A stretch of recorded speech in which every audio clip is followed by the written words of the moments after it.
Hello viewers, మేమైతే చాలా నెలల నుంచి పెండింగ్లో ఉన్న వర్క్ అయితే ఇప్పుడు ఫినిష్ చేసాము. ఏంటనుకుంటున్నారా, మేము ఇళ్ళలోకి వచ్చి 9 మంత్స్ అవుతుంది. అప్పటి దగ్గర నుంచి ఇక్కడ స్టీల్ రాడ్స్ పెట్టించాలని అనుకున్నాం, కానీ కొన్ని ఫైనాన్షియల్ ప్రాబ్లమ్స్ వల్ల అయితే ఆగిపోయాము.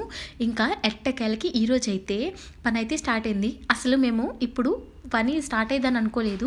ఎందుకంటే వచ్చేది మహాశివరాత్రి కదా, శివరాత్రికి ముందు ఎవరంత త్వరగా వచ్చి వర్క్ అయితే ఫినిష్ అయ్యారు. కానీ ఎలాగోలా వర్క్ అయిపోయింది దేవుడి దయ వల్ల. ఇంకా ఫస్ట్ అయితే నార్మల్గా వాళ్ళు సెట్ చేశారు, కానీ అది మాకు నచ్చలేదు. అంటే వాళ్ళు ముందే ప్లాన్ చెప్పారు, కానీ మాకు అది నచ్చలేదు. ఇంకా వేరేలాగా చేయించుకుందాం అని చెప్పేసి మా ఆయుష్ అయితే ఆయనకి ఒక్కొక్కటి చెప్తే ఆయన సరే అని చెప్పేసి సేమ్ డిట్టో యాజ్ టీజ్ మహేష్ ఎలా చెప్పారో అలానే చేశారు. మనం ఏదైనా పని చూడగానే అబ్బా ఈజీ అయ్యలే అని అనుకుంటాంలే, కానీ ఆ వర్క్ చేస్తే మనకు తెలిసిద్ది. చూసి చెప్పేదానికి చేసి చూసేదానికి చాలా డిఫరెన్స్ అయితే ఉండిద్ది.